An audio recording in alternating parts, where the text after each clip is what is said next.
I was really curious to know, how was Google Earth created? So how do we build Google Earth? The way it starts is we look at places that we want to collect an imagery, and then we collect it through a variety of different ways. One is satellites. And satellites give you the global views, and that's all 2D imagery that's wrapped around the globe. When you get closer to the ground, we have 3D data that we collect from planes. It took us a really long time to get London because we had to fly over London a lot before we got a fully cloud-free image of London. Come on in. Nice.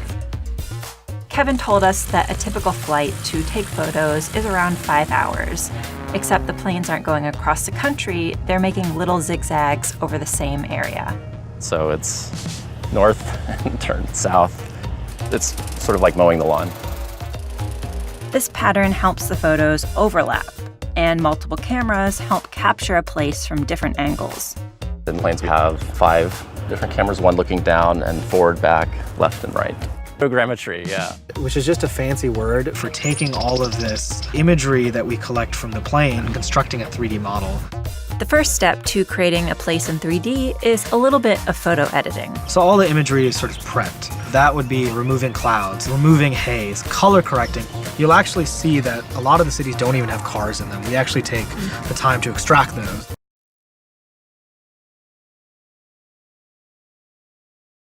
We have sonar mapped less than 5% of the ocean.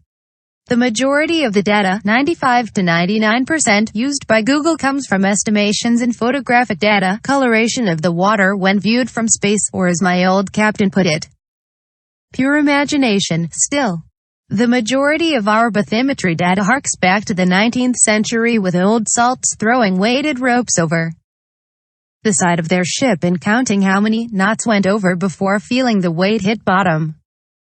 Even to this day, only a tiny fraction of the ocean bottom is mapped, even though we have bottom-sounding sonar to greatly speed up the process.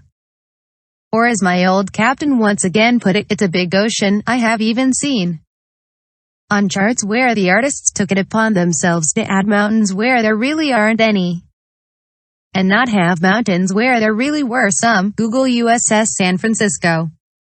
The artist is limited by how closely spaced the soundings were, the rest is completely up to his imagination. The fact remains, the vast majority of the ocean remains a complete figment of an artist's imagination. For the most part, we don't know what lies beneath the surface of our oceans. Most of the waters and ocean floor remain unexplored. Each year, the NOAA ship Nancy Foster zigzags through the water using sonar to scan the seabed.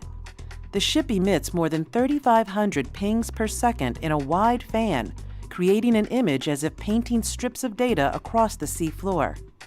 Weeks of back-and-forth sailing in a pattern much like mowing a lawn yields traditional chart information, including bathymetry or depth, in incredible detail.